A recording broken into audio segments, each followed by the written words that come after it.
Para pemirsa dimanapun Anda berada, adik-adik ya, santriwan dan santriwati pesantren As-Safinah, saya ingin melanjutkan ini kasus perkawinan musibah nih. Laki-laki yang jelek kawin sama perempuan. Dari lantaran dia senang betul, dari lantaran dia senang betul kepada si wanita yang cantik nih istrinya itu, maka dia mengatakan kepada istrinya, ya, anti talikun salasan ilam takuni ahsana minal qamar. Engkau tertalak 3 bila tak seindah rembulan. Bahasanya puitis tetapi kacau. Ya, kau tertalak 3 bila tak seindah rembulan. Saya mau tanya nih kamu, wanita yang cantik sama bulan purnama cantikan mana? Nah, para pemirsa dimanapun Anda berada, ya,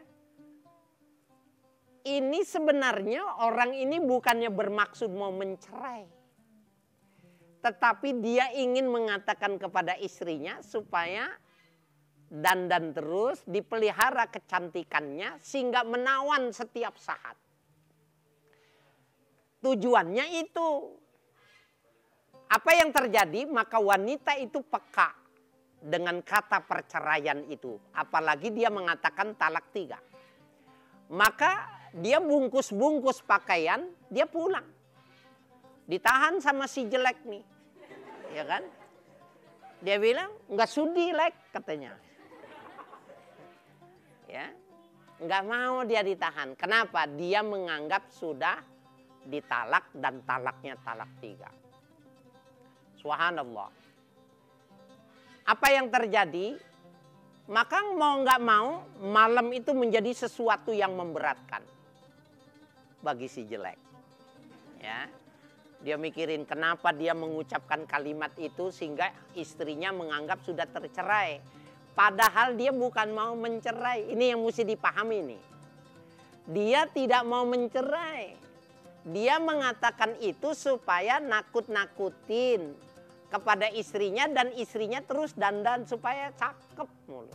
Padahal mah istrinya ini enggak dimandiin juga emang udah cakep. Halo, ini istrinya enggak dimandiin seminggu juga tetap cakep. Paling bau-bau apek dikit gitu. Ya. Kenapa? Emang dasarnya cantik. Nah, ini yang menarik nih. Kan dia ngomongnya main-main tuh. Ngomongnya tidak sungguh-sungguh. Ngomongnya itu tujuannya nakut-nakutin. Tetapi tetap terjadi. Percaya terjadi. Dia menganggap sudah dicerai. Tetapi si jelek ini berupaya mengupayakan agar supaya ini tidak terjadi. Maka dia lapor kepada Ja'far al-Mansur, seorang khalifah, ya, seorang pemimpin di negeri itu. Dia lapor kepada Ja'far al-Mansur agar supaya persoalannya ini ditinjau menurut hukum sudah terjadi perceraian apa belum. Ya, kalian jawabannya pasti mereka-reka. Ini sudah terjadi perceraian apa belum. Nah, mau tidak mau oleh ya pemimpin ya, oleh Amirul Mukminin Ja'far al-Mansur ini dikumpulkan ulama-ulama. Ulama-ulama dikumpulkan. Setelah dikumpulkan ulama, maka disampaikanlah masalahnya. Ini orang suami istri, karena dia terlalu cinta kepada istrinya, maka dia mengatakan anti talikun salasan illam takuni ajmala minal qamar. Kau tertalak 3 bila tidak seindah rembulan. Apakah wanita ini sudah tercerai apa belum? Maka ulama ya ijtima dan bahsul masail kalau istilah orang NU sekarang. Ya, kumpul membicarakan ini, semua ngomong dengan dalil. Ya, dengan hujahnya, argumentasinya. Semua dikumpulkan, maka keputusan yang bisa ditetapkan pada waktu itu bahwa perkawinannya sudah cerai. Kenapa? Karena yang namanya perkawinan sudah cerai itu, perceraian, talak, diucapkan dengan serius, jatuh. Diucapkan main-main, jatuh. Diucapkan dengan isyarat, jatuh. Diucapkan dengan pola skenarisasi, jatuh. Gak bisa.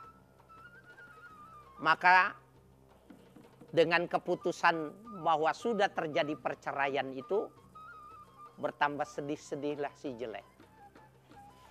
Sedih dia. Nyesel dia kenapa dia mengatakan itu. Nah ini para pemirsa dimanapun Anda berada, yang ingin saya katakan tadi, bahwa banyak orang ketika dibicarakan ini, bahwa perceraian itu terjadi dengan sungguh-sungguh, dengan main-main, dengan isyarat. Ternyata di masyarakat itu udah biasa kalimat itu.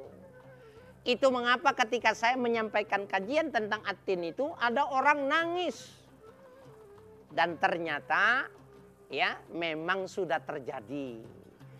Ribut sedikit, cerai, udah cerai. Selesai. Tidak ada hubungan. Pulang. Itu semua adalah kata-kata yang menunjukkan kata cerai. Nah, kenapa dia tidak berpisah? Karena surat yang diberikan oleh kantor urusan agama masih dipegang.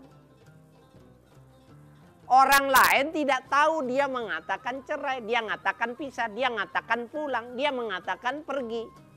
Dia mengatakan sudah tidak ada hubungan lagi. Padahal perceraiannya sudah terjadi. Suratnya masih ada, suratnya tetap berlaku, tapi perceraiannya sudah rusak. Nah, ternyata bukan 1-2. Saya menolong orang yang minta dinikahkan dari lantaran perkataannya itu. Lalu bagaimana kisahnya? Kita akan lanjutkan setelah ini.